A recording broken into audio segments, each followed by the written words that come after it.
I'm Liam Ward of LearnTheHarmonica.com with a guest post for JP Allen. We're looking at an absolute classic here by the late great Paul Butterfield, and we're going to look at the opening solo of Born in Chicago.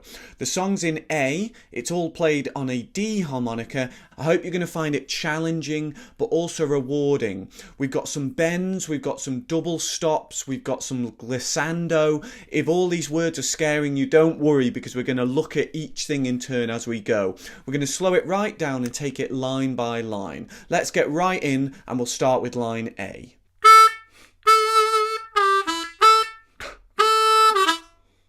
Okay, so the tab for line A, we've got 2 draw twice, and then we've got 2 draw second bend, and then we've got 1 draw, 2 draw, and then we have a little rundown, 2 draw onto the second bend and then 1 draw.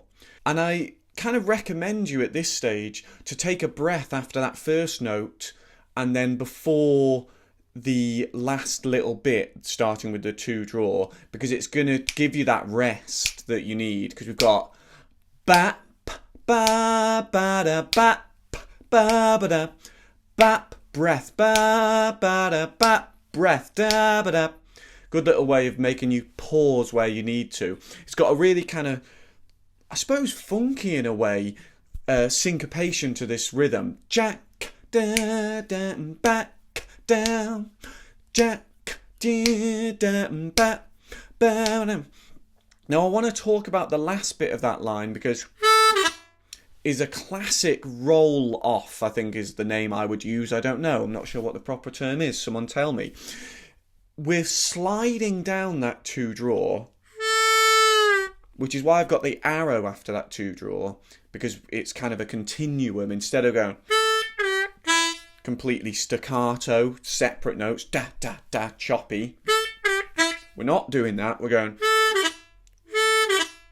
So what I'm actually doing is playing the 2 draw and then bending the full length, if you like, of the, or the depth really, of the bend until I hit that bottom note, the second draw on 2, and then I slide to the 1 draw, but I slide off the end of the harmonica, or I stop breathing is another way of doing it, so that you don't hear the 1 draw very much. You just hear it as a little subtle da-ga-da.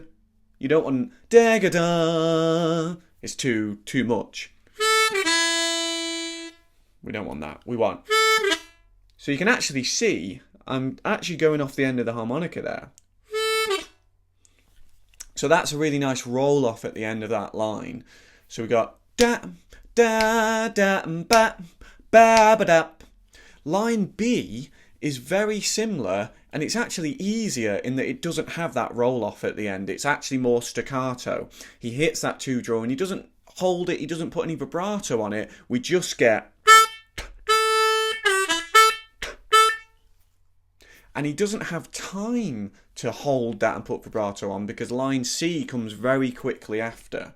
So line C on its own would be, and he does hold the end of that note and put some vibrato on it.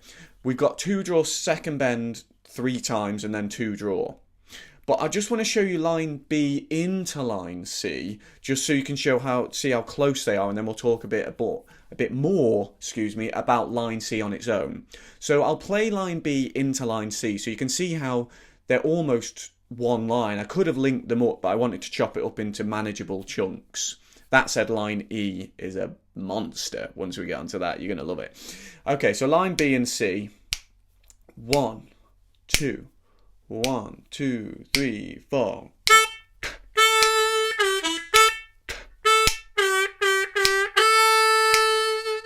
So that's B and C. Bap da da bap bap ba ba ba bum.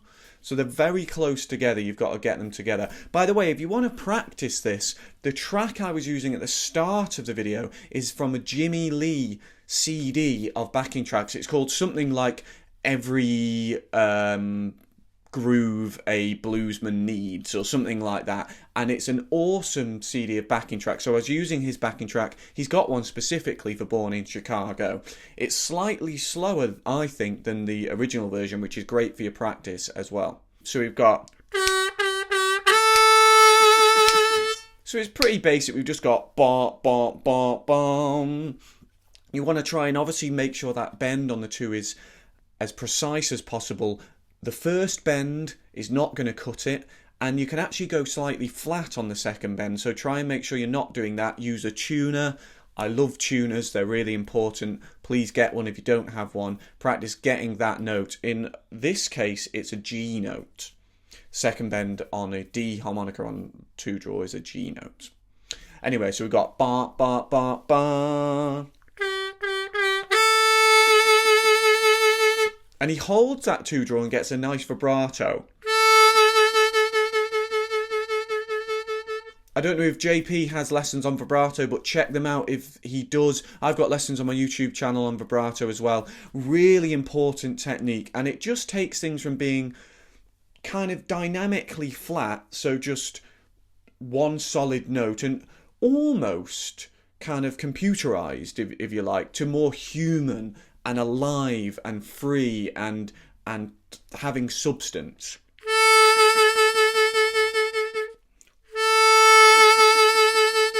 Instead of, which is fine. For me, it's kind of I'm kind of pulling from my stomach. Anyway, that's what he's doing at the end of line C. Line D now, and then we're on to, I love line E, you're going to love it. So let's do line D.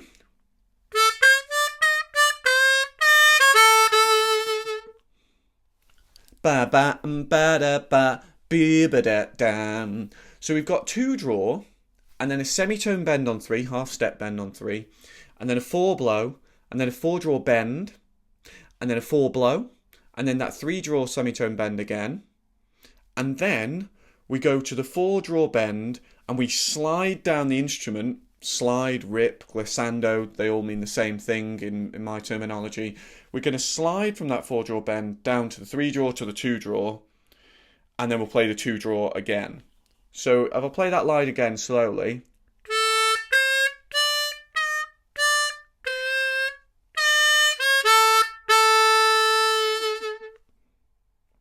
Ba ba da be da ba boo da da da.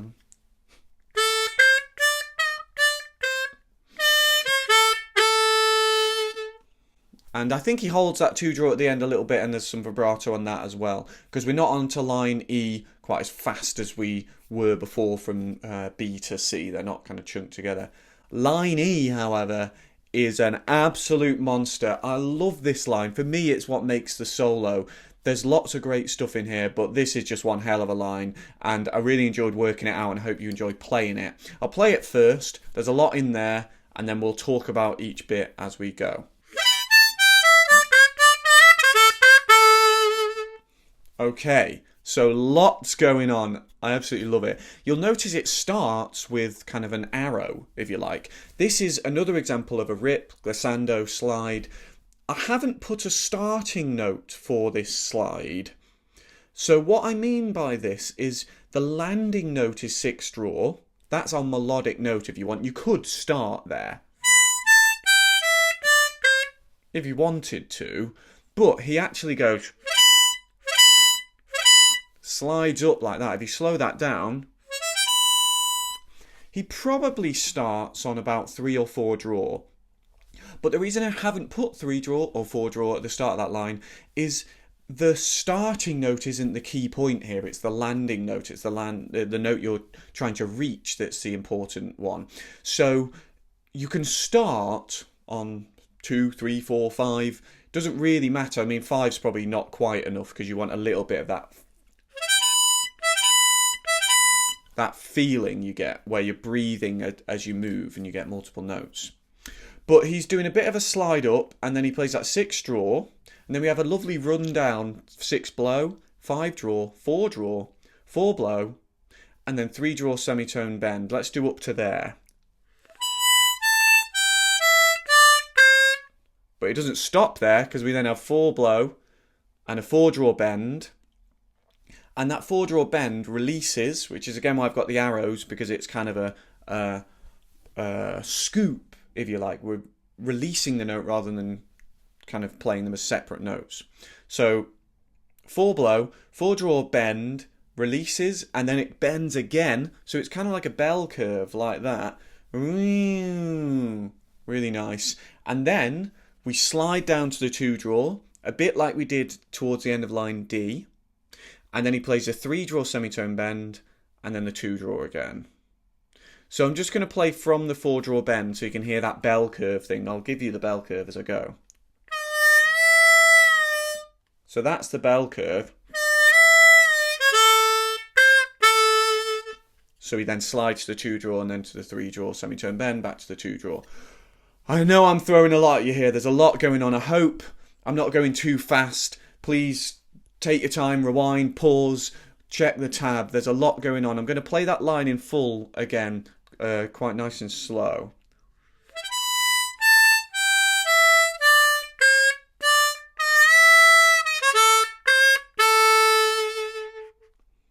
I'll just play that full speed for you so you can hear how it sounds nice and fast. 1, 2, 3, 4, 1, 2, 3, 4, 1. So you can hear really, really nice the way that links up together. I couldn't really cut it into 2 lines, I don't think, because it's all so fast and there's so much going on. One last line for you now. It's quite a long line, but it's not, I don't think it's kind of technically difficult as that last one. Really nice way to finish though, and some interesting features in it. So this is line F.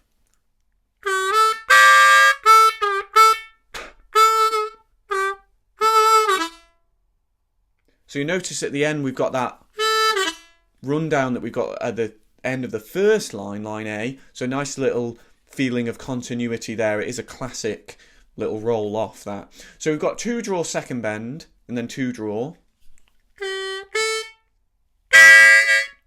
We've got then 3-draw, 4-draw with a little bit of a bend, and this is what's called a double stop, in case you haven't played those before, 2 notes at once.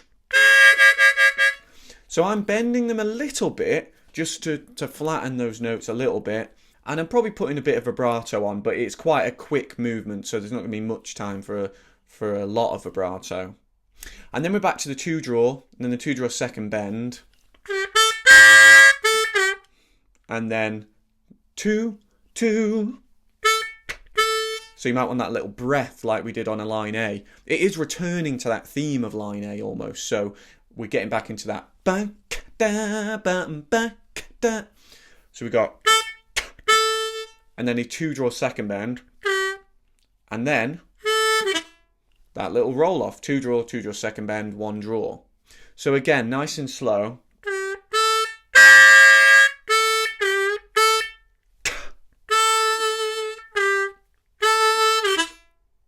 And that would be into the vocal, so that would be the end of the solo. Let's have a little go at playing this all together nice and slow. If you do want to play it a bit faster and with the track, just rewind to the start of the video and play along with me there. But I'm just going to click along and play it quite nice and slow just so you can try each line as we go. So we are going to start right at the top and go through. 2, 3, 4.